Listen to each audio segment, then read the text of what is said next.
We're now live. The Ducks made a bunch of trades on this trade deadline. It's your host Mike Walters along with my co-host Eddie Richard, and just breaking down what's going on with the Ducks. There's still stuff going on in the works right now as we try to figure out, what's happening with Raquel. Almost the entire trade has been announced going to Pittsburgh, and then there's some damned enough talk with Vegas as well. But we'll start off with the first trade. Eddie, let's go back. We'll talk about Manson in the beginning. The Ducks made a trade early on. We, had to worry about Verbeek and all and what he was going to do, and the Ducks ended up not waiting until the last minute. I mean, obviously, there's a couple of these trades in the pipeline, but we talked about the Manson trade on the last show. What did you think with the Ducks doing that? It's going to your other team, Colorado, and they made some other moves as well. I think it was good. It was needed. You don't want to be that GM like we had in the past that lets people go and not get anything in return. We weren't 100% sure if any of these players were going to come back at UFA. The contract talks with Lindholm, we know how that ended up. Manson, not sure what talks they had with him, but I think it's a good fit for them, for the Colorado Avalanche. They need that kind of player like Manson in their system if they want to compete for a cup. Vegas kind of blew them a little bit. You can't rely on your players like Landeskog and McKinnon and Kadri. That each of those players will step up and answer the call when needed. But you don't want any of those players scrapping, throwing down, getting suspensions. You need someone like Manson to kind of check and regulate everything. So it's a good fit for them. As far as the Ducks, Manson seems to like living in Southern California, him and his wife. So having him back in the offseason, it's a possibility. So getting some assets returned for him right now, as well as a great prospect, which a lot of the Avalanche fans did not like them giving up. I think it's a win-win for the Ducks. Yeah, you talk about the prospect in there. Some people wanted to know, like with Manson going out, the Ducks got Drew Hellerson.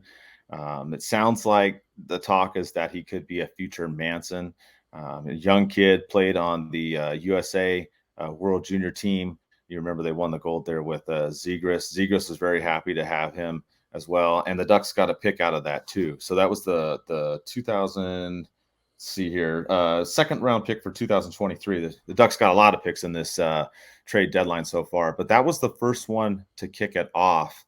And it looks like Drew Hellerson too signed an entry level contract. Won't be starting till next season. He can play with the Gulls this season on an amateur tryout deal. So a good deal. Like you said, some of the Avs fans didn't want him to leave, Hellerson that is, but I like the deal. But we'll kind of talk about Colorado a little bit here before we go into the other stuff. What do you think? Also former Duck Caggiano is now on the Avs as well. We know that the Ducks, it's going to be rough the rest of the season. They've been, drowning, coming out, trying to make the playoffs look like it. But what do you think about Colorado? I mean, it looks like they're trying to go for it. They're one of the teams that's going to be in contention this playoff season. Oh yeah, they're going all in, and they have to. Their window is closing. I want to say their window is closing faster than it has. For them to win, it's win now mentality over there. Bringing Cogliano and his work ethic, everyone knows his routine, what he brings to the locker room, the energy he brings on the penalty kill. He's just real tenacious. So I think he's going to really help their bottom six group and brings that veteran leadership too. And that's, like I said, just bringing a guy like that in the locker room changes the whole dynamics of it. It can make everyone in that locker room a lot more enjoyable. So I think it's good for that. They brought in a couple other players too from Montreal. And then also they brought Nico Strom from Minnesota. And I think those are beefy guys that really could grind it out in the playoffs. Those are the kind of playoff people you need. You don't need the Claude Giroux or those big name players like that. Those big name players don't always get you. It's those little players, those depth players that come in, those meat and potatoes kind of players that are going to help you push you over the edge and grind it out for you to win the Stanley Cup.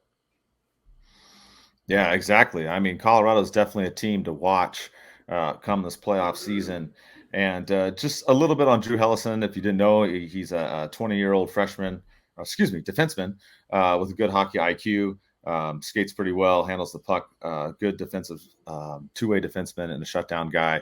So, a lot of good things with him. And they're good size too at 6'3", 204. So that was the Ducks' first trade. We did not have to wait till the last minute like we've been accustomed to in the last couple trade deadlines. So that was some, good news, I guess, if you were trying to see what Verbeek was going to do, because we knew based upon what he said that he had these big UFAs and he either wanted to re-sign them, and it looks like he moved all of them. Are still waiting, the complete trade call on Raquel, but he's done deal going to Pittsburgh, and they even sent D'Lo too. So there was 2 more moves that came after that. You had D'Lo going to your favorite team, Minnesota, for a 3rd-round pick. You remember he almost went to my other favorite team, Pittsburgh, last trade deadline. What did you think about this? There's mixed feelings on that because some people really love D'Lo and the role that he plays in the fights and being that 4th-line guy and being a tough guy, and then other people think he's more expendable. So he ends up going to Minnesota for a 3rd-round pick. What's your take on that move? Well, obviously, everyone listening, you, Mike, everyone in the world knows I hate Minnesota with a passion. So seeing my favorite player on the Duck, or my former Duck, going to a team that I hate just pissed me off a lot. Getting the 3rd-round draft pick for him was great. It's cool. I like that move, but I think trading Delorier was a bad move on the Ducks' part. You have young kids like Zegras and Drysdale coming up. Zegras is really flashy, and his personality is really electric. You have a lot of the guys in the league, especially the veterans that have been in the league for a while, don't like that. They might take liberties, or someone might take shots at him. Now you just kind of traded away the person that they had to answer the call to. I don't know. I think that was a bonehead move. In my opinion, you need someone like D'Lo, that kind of a grinder, enforcer kind of player to kind of police everyone around you. You don't really have that anymore by trading away Manson, trading away D'Lo. Now you have to rely on other players to stick up for him, or other teams are going to just feel like they can take liberties at Zegras when he tries these fancy moves too. So that move I don't get, and I still think, and not because I hate Minnesota and love Delorier as my favorite player. Just bias aside, I just think it was a stupid move because now you have other teams that will take liberties at our players, our younger players, and we don't have anyone to answer the call on that. Well, that's one concern that some people do have, because you had Manson get traded first, and then you had Delorier going next. So people talk about, well, what about the enforcer, type mentality? You have Carrick that mixes it up in there on the ice, but the 2 big guys that normally take down that role, like you said, is gone. So that is something to take note and watch with this team going forward for the rest of the season, depending on what these other trades pan out with these other players and whatnot. But yeah, both of them gone. And then with the D'Lo trade, after that happened, then we had a huge trade. Probably the big one that a lot of people were anticipating was the Lindholm trade, which was just a monster deal. On here, I'll break it down, make sure we got everything in here. But they ended up sending Cody Curran and Lindholm to Boston for a 1st-round pick at the end of the season, a 2nd next season, and then a 2nd in 2024. Euro Vakanen and John Moore were added in there. The Ducks retained 50% of Lindholm's salary, just like I might not have mentioned it, but they retained 50% for Manson as well as part of this deal. So huge deal, huge return. The Ducks getting so many draft picks in this one, which was crazy. And then they've got a couple other players in there too. It sounds like they took on John Moore's contract just to get another pick in there, which is fine. They retained salary. That's the other thing. They ended up, retaining 50% with Manson and with Lindholm. I don't really care about that. Not a big deal. They're both UFAs anyways. And, it was just going to be 6-7 weeks that they had to retain that salary. But what did you think about this trade? I mean, this was the monster trade so far for the Ducks. And a lot of, the Ducks are stacking up the picks. I like this trade. We put out a poll question. It was like 80% in favor. What did you think about Lindholm and all these pieces involved? Because this was the big one for the Ducks. This was a huge trade. It's a big, something we're not used to in Ducks land over here. Murray was too busy sucking back on the bottle or something to make trades like this. I still think if we had Murray, he wouldn't have made trades like this. We probably would have lost him and not got anything in return. That's the most important thing. You can't let these guys walk out and not get anything in return. The Ducks started off really hot this season. I kept saying it. Reality's going to hit. Reality is hitting the Ducks. You see what the Ducks are capable of. A few more years are going to be monstrous and dangerous. So stacking up on these picks, getting and building your team how you want it and molding that into a Stanley Cup team is extremely important. Look at Los Angeles. They did the same thing. They have arguably one of the best prospect pools in the league too, right under the Ducks, if not, just right below the Ducks.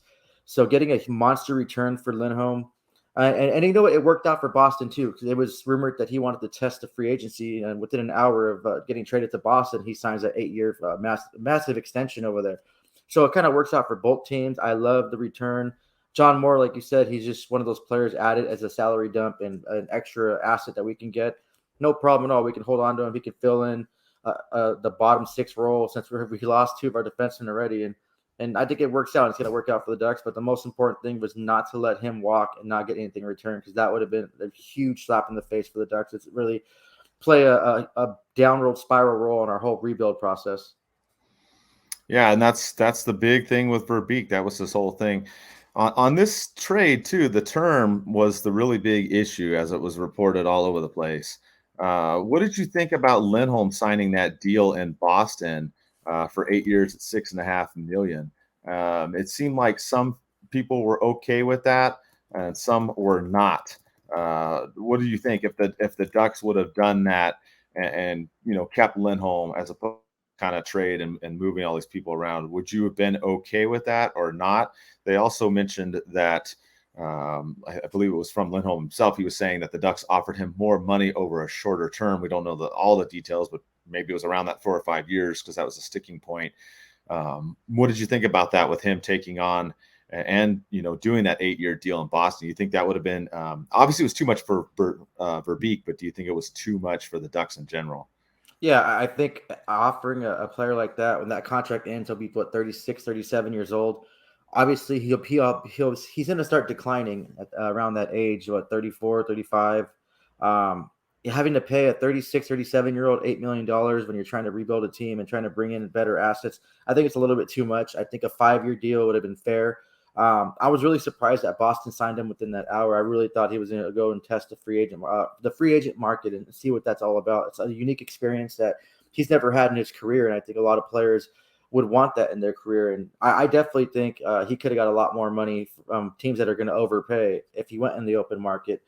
The dollar amount is fair. I think it's a little bit underpaid from what he could have gotten. You've seen what Seth Jones got over there when he signed last season. Mm-hmm. But I think, I don't know, they probably sold him on something. If I were Boston too, to invest that much money and that much time into a player, I would like to see what he brings to the table, because when you make trades and go to different teams, you've seen it numerous times. Some players will perform better on other teams than they do on different teams. You have a player that can be a superstar on one team. He gets traded to another team and he's just playing like horse shit. So it's just, you never know. So I think it was a little premature on Boston's part, but if they got him at the term they wanted him and they had to give him on that 8-year contract, I guess it works for them. I wish him the best of luck. I really appreciate everything he's done for the Ducks. He was one of my top players I went to. I still have his jersey, so that was kind of sad to see. But as a fan, as a fan too, I'm glad that we got the assets we got, and everyone can move on, and we don't have to wait and see what's going to happen or pray that he signs in the offseason. If not, he just walks, and then we're just sitting here with our tail between our legs doing nothing. Yeah, I think you're right. He probably could have gotten more in the free agency in the summer, and that's probably why Verbeek really wanted to push this and get this done, make sure to get these assets back for the Ducks. He ends up getting all these picks, and the couple other guys that were mixed in, they're not a big deal. I was a little sad about Cody Kieran, to be honest. I wanted to see him and see what he could do for the Ducks. I mean, it's not a huge loss, obviously, but I did want to see him in the mix and see what he could do for Anaheim. Kind of sat there, down in the minors for a while and just didn't work out. So I'm really curious with these defensemen. Obviously, Moore's the veteran guy. The Ducks are taking him on, and his contract that was part of that piece in there. So, we'll just have to see how they go. But the thing that we talked about on the last show that kind of concerns me right now is looking at the Ducks blue line. Obviously, we got these other trades pending right now, the Raquel one, and it looks like the Dandanoff one with Vegas. But you look at this Ducks blue line right now, you've got Jamie Drysdale, you got Cam Fowler and Shattenkirk. Those are your main guys. We're not going to make that big playoff push, and Verbeek knew that and did what he had to do. But I'm just a little bit concerned about the defense going forward right now, Eddie. I mean, yes, we've got these guys in the pipeline coming up. And of course, the summer, it looks like we're probably going to be busy too. So maybe we'll be okay. The rest of the season is what it is. But what do you think with the blue line right now? Because you send away Manson and Lindholm, and we haven't really brought in that's would be a top 4 right now. Like I said, still have all these picks. Verbeek can flip them and do all kinds of other stuff. A lot of people have been talking about that, and that can come up in the summer. But what do you think? You think the blue line's going to be? It's going to be kind of rough, maybe in the next couple of weeks before the season ends. Oh yeah, I would hate to be Gibson or Stolarz right now. I mean, they get enough shots as it is day in and day out, and now you lose two of your better defensemen. It's gonna hurt. It's gonna be painful being a Ducks fan the next few weeks, but it's gonna be over. It's gonna be one of those things where we need to lose these players to gain more, and I think the offseason will be great for the Ducks. We have a GM that's obviously we've already seen what he's doing. He's his actions are actually speaking louder than his words, and we're so used to words speaking louder than actions. So we're seeing him trying to improve the Ducks immensely. So it's going to be a great offseason, I think. I think we're still in on Chychrun. He didn't get traded at the deadline. That's a really big player to get. So I think bringing all these assets in that we can use to entice Arizona to make that trade. If we bring him in, that'd be perfect for the Ducks. If not, I'm sure Verbeek has other players in his mind that can actually facilitate that top four role and help the Ducks and their rebuild process to be that Stanley Cup team. Yeah, I was surprised with Chychrun. I know that there was that injury stuff going on, but I thought there were a couple different reports out there that the Ducks were really in on him. So I thought maybe that would be one that we would bring in, and then they ended up, not doing that. So that is one name to watch in the summertime and see what happens with him. I thought maybe that would be one that would move. What did you think about John Gibson? There wasn't much talk about him, and then it seemed to kind of ramp up here in the last, hours or day or so. Going into this trade deadline. Some people are talking about it. I don't know, it seems pretty divisive topic among some people. They really would say, hey, trade Gibson. I'm good with that. Let's roll with Stolarz and Dostal. And then there's other people that are like, no way, he's still the man. Let's do it. Let's stay with Gibson. I wonder if this is something that nothing happened, at least as far as we know. There's like 33 pending trades going through right now. Pretty crazy trade deadline. But if he is indeed not sent through, and traded, which it sounds like, because even Eric Stevens said that he was going to start tonight in the game against Nashville. What do you think if he stays through the rest of the season? Do you think that that's something that maybe we revisit in the summertime as well? Yeah, I think all these other GMs know that Verbeek does not have any emotional attachments to these players, and he's going to mold and build a team that he wants. That's going to be a winning brand for Anaheim. So I think a lot of the other GMs knew that, so they called and just kind of just entertained him with offers. And I'm sure he listened, as he should, as he's doing his job as a GM, trying to make this team better, and he's listening to offers. Gibson would probably been the biggest trade of the day if he got traded. That would have been a huge blockbuster trade, and that return would have been massive.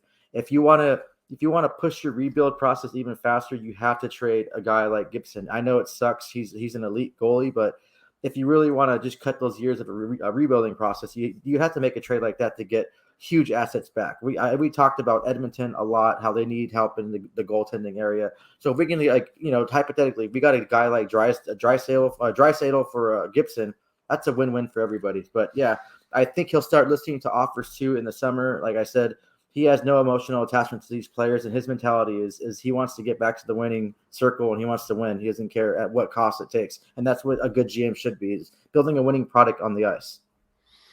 Yeah, I mean, Verbeek is not messing around. People are talking about him as being, the last name with a W, W Verbeek for the win. I mean, he did what he said he was going to do, and he moved all four of the rostered UFAs: Manson, D'Lo, Raquel, and Lindholm. He did not mess around, and we kind of thought that was going to happen. Thought he was going to go for it, and he did. I mean, he did try to sign Lindholm, and last minute it didn't work out.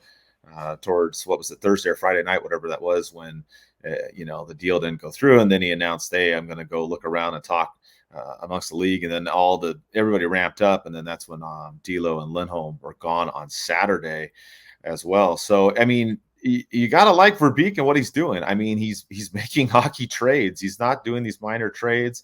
It's not like when we used to wait and you get like 3 trades, 4 trades, whatever, at noon Pacific or 3 o'clock Eastern on the trade deadline. So I mean, he's rocking and rolling. See what happens with Raquel. That's another team I'm really interested in on this deal. We haven't got the full thing on Raquel. We're waiting for it, but a huge return for him, at least of what we've heard so far on this deal. That it's a second round pick in 2022. You've got Zach Aston Reese and Dominic Simone in there. And then they said another prospect. I mean, if that's the return for Raquel, you get 4 pieces. That's insane. That's a great return. And then weird going to another team that, I like, the Penguins. They're talking about him. You could see him out there with maybe Crosby and Malkin. I mean, that's insane. Pittsburgh's another team to watch and see what they're doing. But the Ducks trading with our other teams that we like, Pittsburgh and Colorado. Like I said, as we're talking now, it's not quite ironed out the entire deal with Pittsburgh, but that kind of return, the second round pick, a couple bottom 6 forwards, it sounds like, with Simone and Reese. I know some of the Penguins fans are thinking we lost this trade because those guys, aren't top 6 guys or whatever, but they look like they have solid defensive numbers, maybe not the greatest scorers in the world. It's the whole trade is not completed, like I said, but if that's what the trade is, even with the prospect, I don't really care. The Ducks won that trade. I mean, that's just huge to get 4 assets for Raquel. It's just insane. I think that was a great deal for the Ducks, regardless what the final outcome ends up being completely. But from what we know now, I like what I see, Eddie. Oh, yeah. I think Raquel's going to go and win back-to-back cups with the Pittsburgh Penguins, and he's going to get traded to Chicago and win another cup. You guys know who that is, Chris Kunitz, when he got traded to a Pittsburgh Penguins years ago. No, but, yeah, it was a good return for Raquel. I don't think he's going to sign long-term there. I think it's just one of those rental type of players. So receiving that many assets for a rental player, that's great. I know Zach Aston Reese and Simone, you guys don't – a lot of the Pittsburgh fans aren't sold on them. But you never know what a change of scenery in a different system can bring out in these players. We have time to see if they can mold and they can help out with the rebuild process. If not, then we don't really lose anything. They're both UFAs. They'll be gone at the end of the season. We're not having to eat up a long-term contract.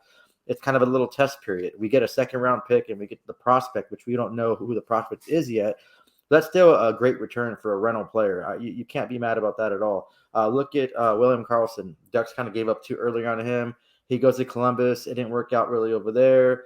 And he goes to Vegas, and now he's an elite player. So you never know what you're getting by changing a player in his scenery. So we can only hope for the best, but at least we got that second-round prospect for him. And that's going to be a for sure thing. Hopefully we don't waste that draft pick and pick a bust or anything, but it's still a win-win for the Ducks as far as getting something for a player that probably wasn't going to come back. And you never know. He could probably just come back and re-sign with the Ducks. Same with Manson. So if that's the case too, the Ducks are come out even bigger winners. Yeah, it's insane. I mean, looking at these picks, you got so far, like, it looks like about 6 draft picks that the Ducks have picked up. And you're talking about first and second rounders for almost all the draft picks other than that third rounder for D'Lo. It's pretty crazy. And that gives Verbeek tons of options right now. Even with this other trade, it looks like with the Dandanoff one coming through too, hopefully here in a minute, with all these picks for the summer, there's a lot of wiggle room for Verbeek. He doesn't have to, draft everybody in this summer and the next summer coming up. I mean, you're loading up on these picks and it gives them options to do some stuff. So I'm really curious to see what'll happen in the summertime with this team. I think some stuff is going to happen as well. It's going to be a fun time as well. I mean, right now, like we said, all the stuff going down, and like you said, he's using these assets, these rental players, to get these returns, which has been amazing. I mean, you're talking about these guys, Raquel, Lindholm, D'Lo, and Manson, that weren't going to be here at the end of the season. He didn't want them to walk for nothing. It would have been disastrous to have them all walk for nothing. And instead of that, he goes out and he gets a massive return for Lindholm, a huge return for Raquel, even if they're saying that these 2 forwards aren't that great or whatever. The Pittsburgh Penguin fans are saying that. It's still great. I mean, I like what I've seen so far. I think the only trade, barring the Dandanoff one, we have to see what that is. But of these, the D'Lo one was the only one I was kind of like, whatever. I wasn't really that big on that one, but I do like what he did with Raquel, Lindholm, and Manson so far. No, yeah, you can't. If you're a Ducks fan, you have to really be excited about our GM actually going out there and making moves and not just giving you a politician speech how he's going to change the world and change the atmosphere of the Ducks, and then just hiding in his office being an asshole to all the employees. So it's really good to see someone not just saying speaking the words, but actually doing something by their actions. So I'm excited to see what the offseason brings at the draft. It's not going to be one of those where Ducks fans are just like scratching their head and I don't know, Murray's over there doing Murray things. So we have actually someone that wants this mentality to win. He wants to build a winning product, and he's using that by his action. So I'm glad that he's doing that. The return from Lindholm was massive and was great. So there's only more to come, and I could see the offseason being busy with him trying to make moves and really going out there and trying to bring in players that are going to make impacts, not paying for players of a caliber of what they used to be and making some questionable signings or something. So I'm excited for the draft now. Oh yeah, for sure. And, the Ducks did make another move too. They picked up Jerry Mayhew off of waivers from Philadelphia, and as you know, we're part of the Old City Sports Network now. And Jerry is the one that runs everything over there. So I talked to him a little bit about Mayhew because people are like, "Who's this guy? Why do we pick him up?"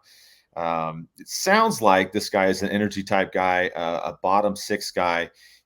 He will mix it up in the corners. He will set screens, go into those dirty areas. He's played in 25 games with the Flyers this season and 6 goals. Obviously not going to be a top 6 guy and be an all-star and everything like that, but he works hard, and that's the one big thing on him. They said he's a ball of energy, especially in the AHL. He runs around and does this thing too, but obviously not a long-term solution for the Ducks, more of a depth move. But what did you think about them picking this guy up off waivers?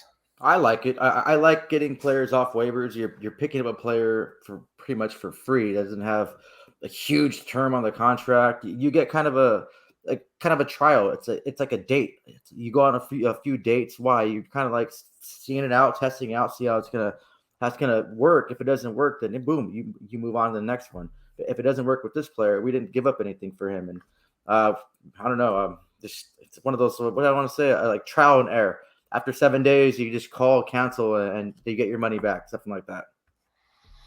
Yeah, I mean that's what it is. A lot of these guys that they're bringing in are UFAs at the end of this season, or maybe they're with the team next season. So, it's not so much that these players that they're bringing in that's going to help the Ducks as much as it's all these draft picks that basically Verbeek is piled up.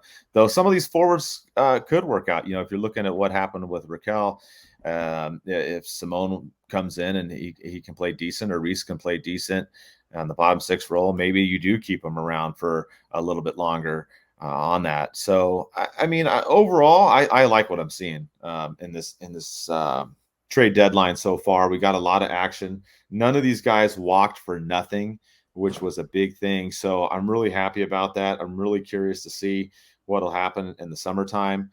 Like you said, still waiting to hear on the Dandanoff trade, but it's been good. It's been exciting. I mean, we had stuff happen early on last week with Manson, and then Lindholm and Delorier on Saturday. So a lot of stuff was already gone, and we didn't have to wait till the last minute. And then today, obviously, waiting until the end, you get the Raquel one in there, and then we're waiting on this Vegas trade. But overall, I'd say for Verbeek, I'd give him an A or an A minus on the trade deadline so far with what we've seen. I like everything that's gone on so far compared to what we've seen in the past, where we made these minor league trades or low level trades and whatnot. I mean, the team was in a position where they had to do some stuff this time around, but I'm happy with what has gone on so far and what we've seen, Eddie. Oh yeah, same here. It's fun to wake up and see your team making moves. I remember last trade deadline we didn't really do anything or waiting, and then the last minute, oh, Ducks have a trade to announce. It's just some minor trade. It just didn't really make any sense. So I'm glad to see we have someone that's really working the phones, that's really diligent about that. And like I said, I'm excited to see what's going to happen and all the rest to come. It's going to be great. He's going to build, like I said, he's going to build a winning product for our team, and it's going to be fun to watch. It's interesting. It's going to be scary because who knows who's going to leave next. Like I said, he has no emotional attachment to these players, so I think everyone's fair game. If you're not named Drysdale, Zegras, Terry, or even Getzloff, I think he'll have some sort of respect for Getzloff, not to move him unless he really wants to. And I didn't expect Getzloff to be moved at all, and I really think Getzloff's going to finish his career as a Duck. I would wanted him to see him move to a team, especially a team like Colorado that has a really good chance at winning the Cup, because I wanted Getzloff to get that second Cup, but he has such an emotional attachment and love for the Ducks and the fans and the organization. So I respect that, and that's why he's a great leader. He wants to stay with his team, and I respect that, even though selfish me wanted him to try to go and win a Cup somewhere else. Yeah, that was the other name that really didn't come up like last year. You remember we heard Getzloff's name come around there. Then he came out and said he wanted to stay in Orange County and that he loved being here. And then they were talking about Vegas was like the big team that they thought maybe Getzloff would go to last season. Then we heard maybe Colorado. So there was different teams that were contending last season and thought that he could be in the mix for that. And it didn't work out. And then there wasn't like hardly anything mentioned about him this season. So I'm really curious to see what happens with him because he's in the same boat again. His contract will be up at the end of the season. And will he come back for another year? Will he retire? He's currently injured right now. He's been out for a little bit. So that's unfortunate. Hopefully he gets back on the ice and gets some, more game action and whatnot. And he's also talked about wanting to do front office stuff. So I think the sky's kind of the limit for Getz. I mean, if he wanted to go in the offseason to another team to be a contending team to try to win the Cup, maybe he does that. He comes back to Anaheim for a year, or maybe he does try and do front office stuff. So I think he's kind of earned that. I mean, he's been the captain for a long time. He's been on the team for a long time, like you said.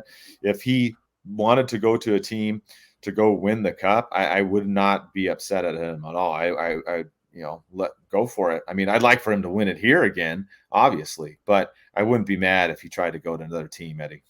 Yeah, same here. I think he'll be back. I think he has too much love for the organization to leave.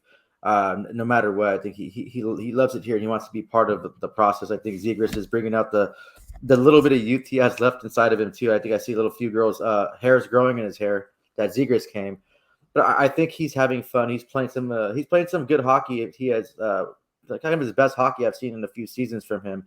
And like everyone on that team seems like they're having a good time. So I think he comes back to the Ducks. He stays there. He finishes his career there, and who knows what kind of front office job he'll take. But he's going to be a Duck for life. And as much as I would like to see him, because he earned the right to go out and win a Cup somewhere else and do that, I think he stays. I think we didn't hear a lot of his name come up this trade deadline. I think Verbeek probably sat him down out of respect for Getzloff and just asked him, hey, dude, what do you want to do? Do you want to stay here? Do you want me to try to trade you to a contending team?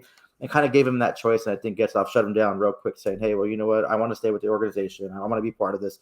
I'm fine with what's going on, the rebuilding process. I'm fine that we're not going to make the playoffs. So go ahead and work the phones and do what you need to do with other players. But I'm content here. So I think that's probably how the conversation went. I would assume that Verbeek went and talked to him and addressed that issues of making sure he wanted to stay put and didn't want to be traded to a contending team. Yeah, I mean that very well could have happened. So we'll just have to see what's going on with these last other couple trades. Like we said, Gibson and Getzloff staying as of now of what we see, at least till the summertime. Those are the two, I guess, big ones to watch coming up then. And we'll break down some of these other trades. There was some other stuff going on around the league that we'll talk about. I do want to say one thing though, Eddie. The best thing about this trade deadline, I don't care what team that you root for or root against or whatever, but Kevin Weeks has to be the best thing that happened at this trade deadline. Everybody was cracking up, making memes and funny photos. He started out with the Manson trade, and you see him on there with his phone, and he's announcing it. And then one time he's in a closet, another time he's on the side of the road. He's like in the studio. Like I was really cracking up with Kevin Weeks. I wanted to see him like at a bar or like out on the water or something. I was almost like, when's he going to break the next trade? And I guess the big question was like, where was he going to be next, Eddie? I mean, Kevin Weeks, dude, that guy, legend, man, hilarious. Well, Weeks, he's a workhorse. That guy's everywhere. It's the funniest thing seeing him do that. He takes his job so seriously. He's so passionate about it. You can tell how much he loves the game of hockey. And then the memes coming out from everywhere. Oh, it's just the funniest thing. I think I've seen him downstairs too. He's saying hi to them. So everyone say hi to Kevin Weeks downstairs. Yeah, he's on there now posting another one. It looks like he's like in bed right now. The latest one I'm looking at. I'm just laughing. I like, like he's gonna be folding laundry or something in the next one, and then post a trade. I mean, Kevin Weeks, man, that guy is just hilarious. That's probably been the best thing I've seen for any hockey fan. Is just seeing that guy all over the place, like with the different backgrounds, even pulling over on the side of the road. To me, it was like I was like, oh man, dude, what are you doing? Look at your phone when you're driving. Just kidding, but I mean, that was awesome. So he's out there, pumping away and just going all at it. But just hilarious, great thing to see with him doing all his stuff. So what did you think about some of these other trades out there, Eddie? Anything that stuck to your mind with some of these other teams as we kind of wait to see about some of these other things with the Raquel and Dandonoff trades? It's interesting to see the Washington Capitals reacquired Marcus Johansson from the Seattle Kraken, and then a former Duck too, Daniel Sprong, was part of that trade, as well as a 4th-round pick and a 6th-round pick. What's really interesting with me with Seattle is how they drafted their team. They could have had guys like Tarasenko, which they could have got a good return for this post deadline or this trade deadline. It's weird to see they didn't really go after players like that. I know they're stacking up for the future, and they're kind of they did a different mentality than Vegas did, and they didn't have that much, I guess, like star quality players that Vegas got a chance to get. But it was kind of interesting to see the Capitals reacquire Johansson and another former Duck on the move. Sprong too. He's one of those players. I don't know what's up with him. He seems like he has that potential to be a good pure goal scorer, but I think it's the work ethic, laziness. I don't know. It's weird to see a player of his caliber just keep getting traded. Yeah, you're right. I mean, he was very streaky, at least what we saw in Anaheim. So he's been kind of moved around here and there, and you're right. Seattle's doing not necessarily with going crazy with these UFA type thing like we had with Anaheim, but they're loading up on picks. They made that other trade with Toronto, and they got 3 picks out of that one. I mean, that was another crazy trade, Eddie. Oh, on Toronto when they traded Mark Giordano. Yeah, Yeah. apparently Dubas was talking about how he wanted to get him before and it didn't work out, and they're reuniting him with Brody, thinking they're going to get that magic they had from the Flames. I know a lot of Ducks fans don't like Giordano because of the dirty play he did on Fowler a few seasons ago on the offseason, but it's good for them. It's just Toronto has that curse, that first round curse. They need to work on their goaltending. I know they had issues with Jack Campbell, just was not playing his best. They turned to a rookie that's been playing pretty well, but I think I don't know. I can't see this working out for Toronto. It's good for Seattle. They're stacking up on those draft picks, and they're going to build a winning product soon in the near future. But it was kind of interesting to see that the Maple Leafs haven't addressed a goaltending issue. At least get someone in there that can fill that role and kind of help them out a little bit until Jack Campbell regains his form. Yeah, absolutely. Just came on through the wire right now, so I wanted to highlight this on the Raquel trade. We finally got the update here. Breaking news. Yeah, the Pittsburgh Penguins put it out. You have on here Raquel goes right to Pittsburgh. We already talked about Aston Reese and Dominic Simone. They're in there. They had goalie Klang in the mix too, which is kind of interesting. And then a 2022 second round draft pick. And the Ducks end up retaining 33% of Raquel's salary. So now that we know what the deal is with this, what do you think about this one, Eddie? Kind of interesting. The Ducks went out and picked up a goalie in the mix too, and then they had to retain 33%. Again, not a big deal. I mean, Verbeek's retaining salary and all these big 3, but I mean, they're all coming off the books at the end of the season anyway. So I still like this trade, even with the Ducks retaining the salary and then getting another player out of it, a goaltender in the mix. I'd say go for it. I mean, it looks good for me. What do you think? You like this now that we know what the final trade is with Raquel? Oh yeah, I still like it. You bringing this goalie, it only tells me obviously he's not going to be in the mix to be the starting goalie for the Ducks. He's not going to be in the mix to be a backup goalie. we have Dostal. I think he'll be ready to go next season to play for the Ducks and have that backup role behind Gibson. That leaves Stolars. We can get rid of him in the offseason and get some assets for him and build our team, something that we need, and trade him. So I think this is one of those moves where it'll be a nice little AHL move, and we can have a goalie from there. I don't know a lot about Klang, this goalie, so I had to do some research, and our next show we can talk more in depth about him. But yeah, as far as this trade right now, it looks perfect on paper. Like I said, you paid this much. You gave three players and one draft or a second round draft pick for a rental player. So you can't be mad at that if you're a Ducks fan. No, not at all. I mean, as far as all the retaining of all the salaries and all this trades, not a big deal at all. So I again another win for the Ducks and Verbeek in this trade. Like I said earlier, I don't care if the Pens fans think Reese and Simone are crappy or whatever you want to use. It doesn't matter to me. I mean, you got a goalie prospect that he's from Sweden. I just looked him up. He looks like he could be promising down the road from just the initial thing I looked at while we were talking right now. Obviously, we'll do a more in-depth take on it a little bit later when we do, of course, more shows down the road. So there you go. So everything seems to be in the books now, except the Dandonoff one is the other one we're just kind of waiting for while we're on here. We were breaking down some of the other trades around the league. So as far as other ones, what do you think? We were talking about Seattle. They loaded up on picks. We know Pittsburgh's going in on trying to win the cup. Colorado's trying to go in on going for the cup. What about some of these other trades? Any other team stick out to you? Well, I'll just interject with this one. We talked about goalies, right? We had Marc-Andre Fleury getting out of Chicago, going to the Wild. So what did you think about that one? I know you can't stand the Wild, but it looks like the Wild are trying to load up a little bit too here. Oh yeah, that one pissed me off too. Like I was like, "Are you kidding me?" I was telling my girlfriend earlier too, like, why of all teams he had to go to Minnesota? I like Marc-Andre Fleury. I think he's a fantastic goalie, a great personality, great person. Why go to Minnesota? Damn it! I was hoping he'd go anywhere but Minnesota, but it seems like they're gearing up for a big playoff run, which they're not going to make. They're kind of bounce out the first round, but yeah, they have a playoff guy like Delorier now. They have Tyson Jost. Jost is another workhorse, a good bottom six guy. In the right role, he can probably produce at the bottom or top six level. You just never know. He was down in the depth chart with Colorado with all the firepower they have, and now they have a good world class caliber goalie that can steal games and that can push you to that Stanley Cup.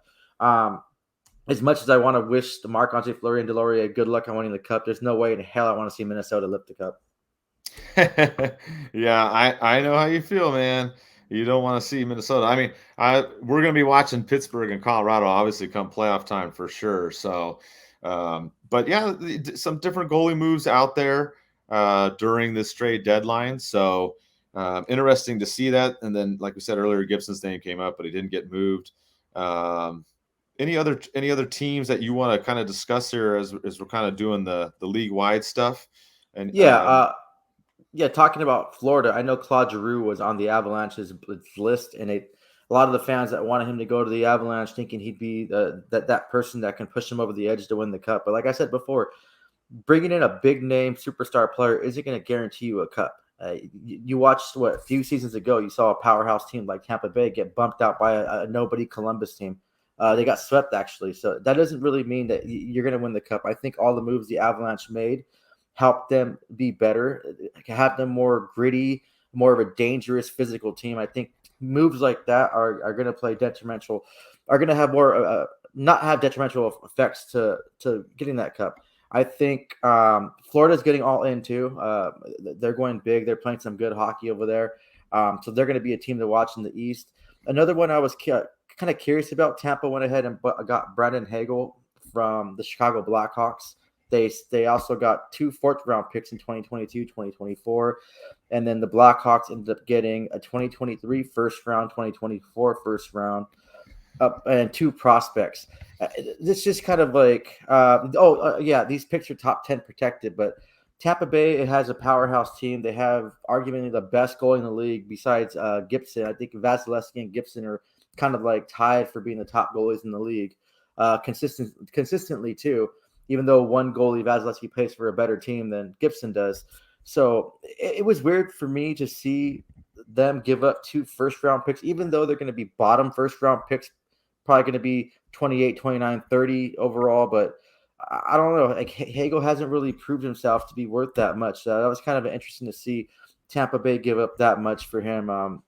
I know he's having a good season this season, but I think he has like 65 total points in his three-season career. So I think it was a little bit of an overpayment for them. But like I said too, they're one of the teams that are going to be all in. It's going to be Tampa, Florida are going to be one of those dangerous teams to watch in the East too. Yeah, they're battling it out in the top of the division right now. So you're definitely going to keep an eye on them for sure.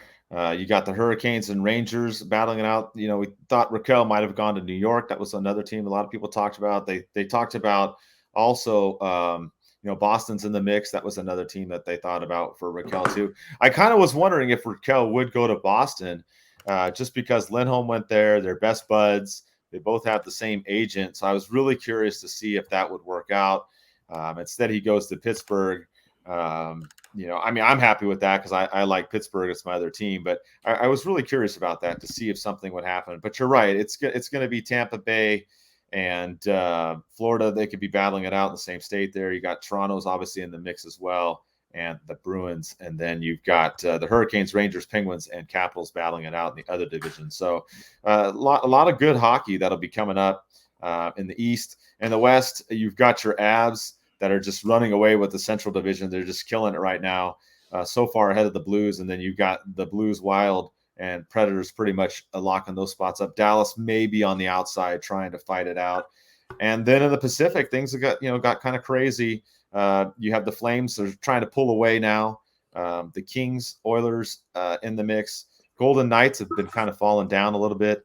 A lot of injuries and things going on, so they're kind of hanging on there. The Canucks are trying to get up there as well in the mix, but yeah, I mean it's some of these teams loaded up. I was really curious to see what would happen. I think you're right. Tampa Bay doing that trade loaded up as well. So, any other teams that you want to talk about that during this trade deadline? Anything else that kind of sticks out to you so far?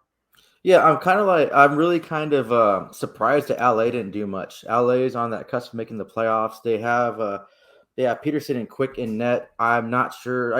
If I were the Kings, I would have made a couple moves. They have that long-term injured reserve space right now from the injuries they have. For a lot of you guys too, I know a lot of people ask. Unfortunately, I have a girlfriend that's a Kings fan over here wearing her Kings beanie. She wanted to say hi to everybody. Yes, but I was talking to her too. Like, I was surprised that her team only made a few minor moves. They brought in a depth defenseman and they brought in an AHL defenseman. So I was kind of curious and LA is kind of the team, Rob Blake over there. They're kind of a team that makes big moves and big splashes to try to acquire players to help them over that push. I'm glad they didn't do anything because I, for hell, don't want to see the Kings win a third cup. But I was really surprised that one of the teams I thought that would make moves in the trade deadline and make big moves would be LA, and they didn't do much at all. So that's kind of surprising. Yeah, you're right, because they have done a lot of big moves before and whatnot. But yeah, it looks like the teams we talked about are still all in there. I mean, we got your team in there, Toronto, the Golden Knights, Bruins, Blues, all those teams really trying to load up and improve. So I'm really excited to see those teams and how they're going to do. I'll just throw out another sponsor in here because you've got one on the bottom there. It's Norse Beards for your grooming stuff. You can check them out, 25% off with your code there, OCS Capital, for the discount code. There's also, we have Body Check Wellness, which is Body Check, CHEK Wellness, for a lot of your different health related products as well. And also OCS Capital for a discount for that as well. That's also through the Old City Sports Network. So I just wanted to mention a couple of sponsors in there, even though we're towards the end already, but I wanted to throw them out there. I know one's on the ticker down there and whatnot. So we're trying to do some more. Need a beer sponsor. I'm drinking White Claw right now, but we definitely need a beer sponsor coming up soon. Yeah. Yeah, they actually, you know what? Old City Sports Network does have one, but it's based out in out in their way. So it doesn't really help our fans here. But yeah, I know what you mean. We need to get one for maybe for the Ducks and Pucks podcast separately or something. I don't know. We'll have to kind of figure that out. But you're right. So some good sponsors on there, some things to check out. We're trying to do a little bit more live shows and whatnot coming up. We usually don't do as many. So that's kind of something we wanted to do special today with the trade deadline, kind of get the first reaction and recap.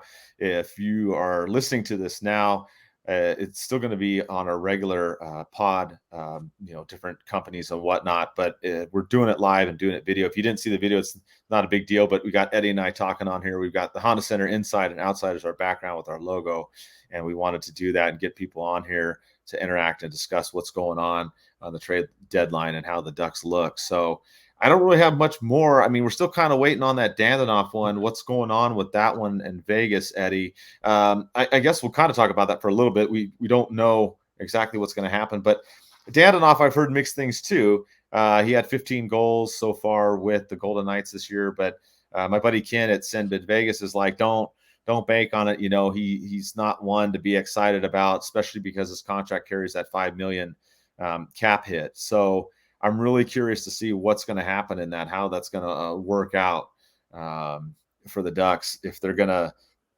make out in that trade, because obviously the Knights had to do something. We were talking about this before. They had all their salary cap issues too, right? With Eichel coming back, big problem. So they needed to dump somebody, and they're, we're kind of, if this trade goes through, is what we're saying, we're helping out Vegas with their salary cap situation. So I really want to see, like, what did we send them, or what did we do? Like, how is that going to work out?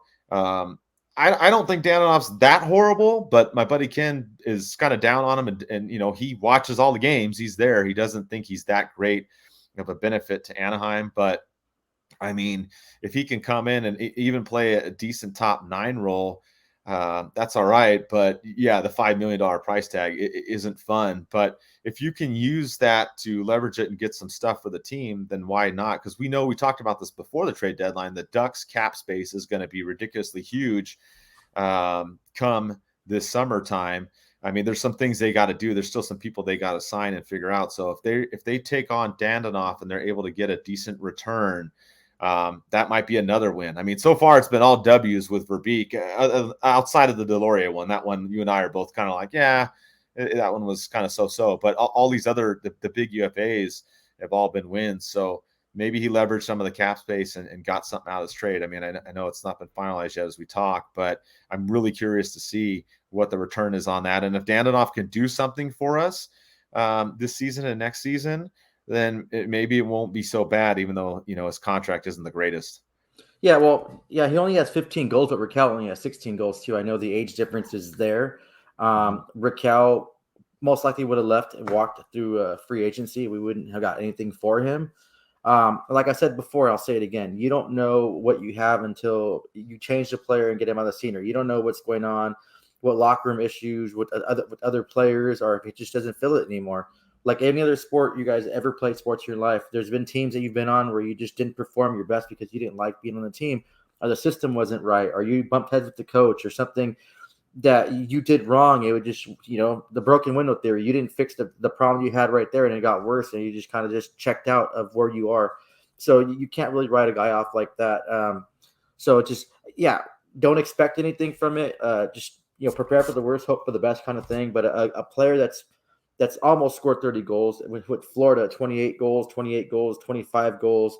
That's from back in 2017, 18 and 19. You never know when he can just break out and have that one good season that's really going to lift the Ducks up like that. You don't know if he's in a gel right with the right people, if him and Zegras get along and just build that instant chemistry.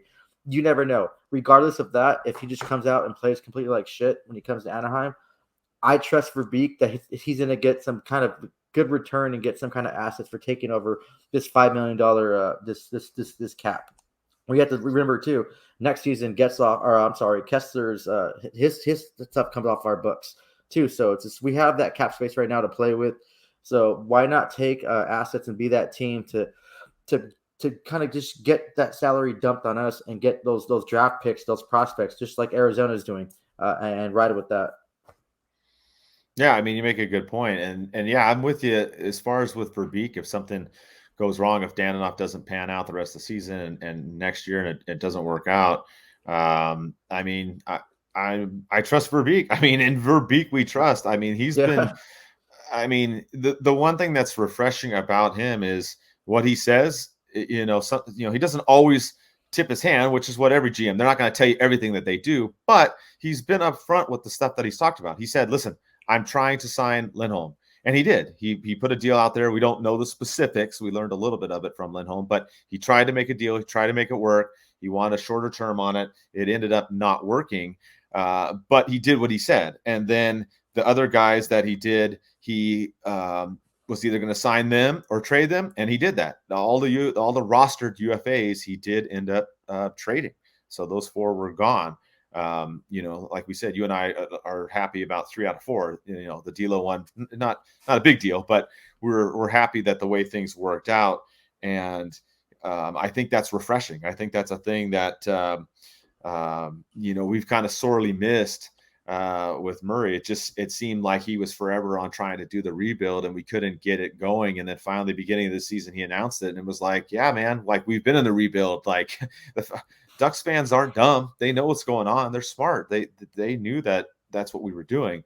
But then he finally does that. So I'm really curious. So we'll get that Dandanoff one. We're going to wrap up here pretty soon. It may not come in by the time we finish our show right now, but the summertime is what I'm really interested to see what's going to happen with this team and what is going to happen with all these picks for the next couple drafts. Flipping them, as people have talked about, is another big thing. And I don't know. I mean, I know that it's going to take some time for the Ducks to be a better team and be that contending team. But with the stuff that's going on with Verbeek, I think you have to be very happy. He's just, to me, is a breath of fresh air. Oh yeah, and then over here on Twitter, NHL Watcher pretty much broke it down that we turned Manson, Raquel, Lindholm, Delorier, and Curran into. He mentions of one first round pick, a second, a third, a second, prospect, 3 players, and another prospect from the Penguins. Now, just looking at that, that's huge. That's a big return for players that weren't probably going to come back, players that couldn't get that contract extension figured out. I think that's a huge win, and I'm really excited. I'm really excited that we have someone that's just showing us actions instead of just words, and that's something I'm really just happy about as a fan. I'm happy about it, to talk about it to everyone else right here. We can really break down things. We can have a good trade deadline, and we can talk about significant moves instead of talking about, hey, we trade Chris Wagner for a guy named Chimera that complained that he wanted his name pronounced differently. They didn't do a damn thing for the Ducks. I'm still pissed off about that trade, too, if you guys can't tell. But yeah, I like what I'm seeing so far. And I wish too, Mike. I wish that they would process these trades faster, because I don't know what the holdup is. Just extend it, do something different now instead of just waiting to the very end. Are we going to get this Dandanoff trade announced tonight, like at 9:00, or knowing our luck, once we end this show, they'll announce it. Oh yeah, that's always happens for us. Every time we record a show, something comes up afterwards. That's just the way it is. But yeah, you're right. It's 2.5 hours now past the trade deadline, and they're still holding on to some trades. A lot of trades too. Yeah, a lot. And they're still saying, they're still out there talking about, let's see. Yeah, the Dandanoff trade, they're still waiting for the full details. So it seems like it's, going to go through, but nothing else about that one. And, the Raquel one took forever too. It kept coming out piecemealed. You even had Bob McKenzie put something out, and then he changed it, put something else out again. Like that one really dragged out for a long time. I was like, man, what is this Raquel thing? Because you heard it was going to be a second round pick, prospect, and then a player, and then it ends up being 4 pieces. And we finally get the whole deal, which, like we said, we're happy with too. So a lot of good stuff going with the Ducks. This is kind of our special show. We don't really do the shows like this. We usually have our formatted show where we talk about the games, and then we kind of break down the team news and the trade stuff. So on this one, we're just basically talking about the trade deadline and whatnot. We're doing a live show, and like we said, we're going to try and do some more of these throughout. We may do short ones too, or you can jump on this for a couple minutes, and we can talk about stuff. Either one of us might do it just one-on-one or something like that to post some news and everything. But so far so good for the Ducks. We didn't take any fan questions really on this one, just because we just threw this out here. It wasn't one of our scheduled shows, but we may do more like this in the future, because that way we're doing it through StreamYard. You can sign up through them if you want, StreamYard.com, or you can either just jump in here and go on it. And what's good about this platform is that we have the video that we can upload to YouTube, and then we have the audio that we can put out to all of our other platforms. So this may be something that we, use moving forward through the Old City Sports Network, Eddie. Yeah, I like it. I think this is our second time ever doing a live show, like a streaming show like this. I think the last time we did it was during the pandemic. We jumped on there and just to kind of talk to everyone, see how everyone was doing. We went on Instagram Live. That was pretty fun. We had a lot of fan engagement. So we'll start doing more things like that. Like you said, Mike, if we have news, we can all be like Kevin Weeks wherever we are. Just get our phones, record it. If I'm at the bar drunk and I see a news, I'll just, hey, someone got traded or something. It'd be entertaining and fun. Maybe the sponsors won't like that, but it still be funny. Get a lot of clicks on that. Yeah, exactly. Mix it up and whatnot. But yeah, this is a good time. I like doing this. This is something that we did. I did one of these two earlier in the year. If you guys didn't see it, with Jesse and a bunch of other people from the Old City Sports Network, we did one talking about the trade deadline, and it was like 8 or 9 of us in there, and that one was a lot of fun. We were talking about each team and what was going to happen, or what we thought was going to happen, and where the trades were going to go and whatnot. So there may be some more of those too, where you may see me or Eddie jumping on one with 8 or 9 people or whatnot, and just talking hockey with different people, and then that way you guys get a different perspective of other podcasts. So we've got a bunch of podcasts on there on the Old City Sports Network. I don't even know all of them on there, but I know we have a bunch of teams that are being covered, and we're trying to get most of the league on there.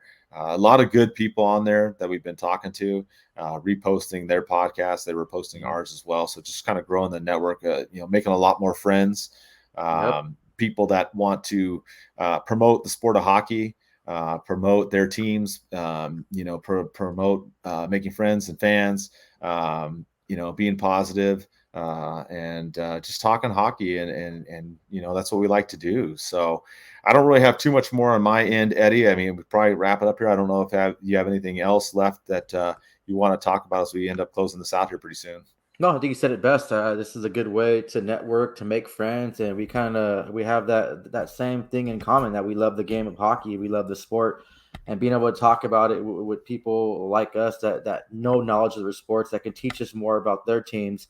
It's fun. I listen to a lot of podcasts. I just love listening to hockey. I listen, even I hate the Minnesota Wild, but I'll go listen to Michael Russo's podcast about the Wild.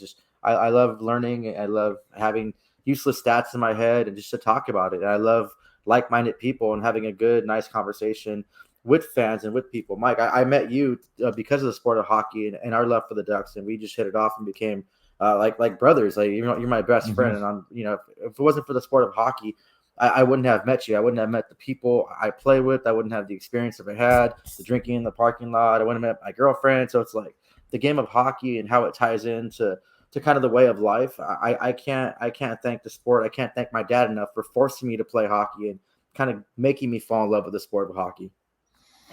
Yeah, what's crazy about this too is I just want to give a shout out to Tom from England. He came out and watched one of the Duck games, and I ended up going out with him and his girlfriend and my wife. We had a nice dinner and stuff. And I mean, if you would have told me back in 2014 when we started doing this, it was simply a thing where I just basically did some t-shirts and wrote a couple articles. I didn't really plan on this going anywhere. It was just for fun. And I mean, it still is pretty much a hobby. This isn't something like I live off of and make tons of money. I wish that was the case, but it's not.